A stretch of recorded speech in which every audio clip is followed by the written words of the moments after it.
បាទជំរាបសួរបងប្អូនបាទរាជរដ្ឋាភិបាលនៃប្រទេសកម្ពុជាយើងបានជ្រើសរើសយកតុលាការយុត្តិធម៌អន្តរជាតិហើយបាទដែលហៅកាត់ថា ICJ ដើម្បីដោះស្រាយវិវាទបញ្ហាព្រំដែននៅតំបន់ប្រាសាទ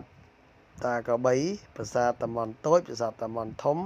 និងតំបន់មុំ3បាទអញ្ចឹងខ្លឹមសារយ៉ាងណានោះខ្ញុំសូមអានជូនបងប្អូនទាំងអស់គ្នាបាទសូមទទួលការស្ដាប់ដូចតទៅបាទថ្ងៃនេះទី15មិថុនាឆ្នាំ2025រាជរដ្ឋាភិបាលកម្ពុជាបានបញ្ជូនលិខិតជាផ្លូវការទៅកាន់តុលាការយុត្តិធម៌អន្តរជាតិដែលហៅកាត់ថា ICJ ដើម្បីជួយស្វែងរកដំណោះស្រាយពាក់ព័ន្ធទៅនឹងបញ្ហាវិវាទព្រំដែន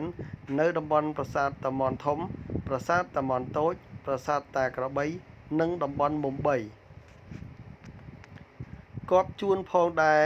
កាលពី63ឆ្នាំមុននៅថ្ងៃទី15ខែមិថុនាឆ្នាំ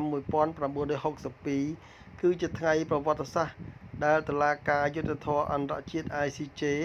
បានសម្រេចឲ្យកម្ពុជាឈ្នះលើរឿងក្តីប្រាសាទព្រះវិហារទោះបីជាព្រឹត្តិការណ៍ទាំងពីរនេះកើតឡើង63ឆ្នាំមុនខុសគ្នាក៏ពិតមែនប៉ុន្តែស្មារតីនិងគោលបំណងគឺដូចគ្នាគឺកម្ពុជាជ្រើសរើសយកការដោះស្រាយ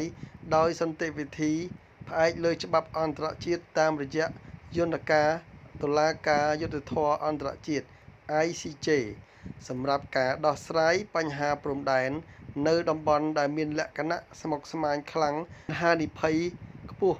នៃជម្លោះប្រដាប់អាវុធហើយដែលយន្តការទ្វេភាគីមិនអាចដោះស្រាយចប់ដូចជានៅតំបន់ប្រាសាទព្រះវិហារកាលពីជាង60ឆ្នាំមុននិងតំបន់ប្រាសាទតាម៉ុនធំប្រាសាទតាម៉ុនតូចប្រាសាទតាក្របីនិងតំបន់មុំ3នាពេលបច្ចុប្បន្នកម្ពុជាត្រូវការតែយុត្តិធម៌ភាពត្រឹមត្រូវនិងច្បាស់លាស់មួយក្នុងការកំណត់ខ្សែព្រំដែនជាមួយប្រទេសជិតខាងដើម្បីកុំឲ្យកូនចៅជំនាន់ក្រោយនៅបន្តមានបញ្ហាមិនចេះចប់ជាមួយគ្នាសូមបងប្អូនជនរួមជាតិទាំងអស់ផ្ដល់ការទុកចិត្តមកលើរាជរដ្ឋាភិបាលក្នុងការខិតខំប្រឹងប្រែងធ្វើកិច្ចការងារនេះប្រកបដោយឆន្ទៈនិងការទទួលខុសត្រូវខ្ពស់ដើម្បីការពារបូរណភាពទឹកដីនិងឧត្តមប្រយោជន៍របស់ជាតិនិងប្រជាជនកម្ពុជាបាទខ្លឹមសារទាំងស្រុងខ្ញុំបានអានអស់ហើយបាទមានព័ត៌មានថ្មីបន្តខ្ញុំនឹងជម្រាបជូនជាបន្តទៅទៀតបាទសូមអរគុណបាទដោយសារតែខ្ញុំបាទធ្វើវីដេអូឡងហើយដល់ពេលអានទៅវាជាប់មុនផែនការអញ្ចឹងខ្ញុំសូមនិយាយបញ្ចប់ឲ្យបានលើស3នាទីទៅដើម្បីខ្ញុំបង្ហោះជាវីដេអូឡងណាសូមអរគុណបាទសូមអធិស្ឋាន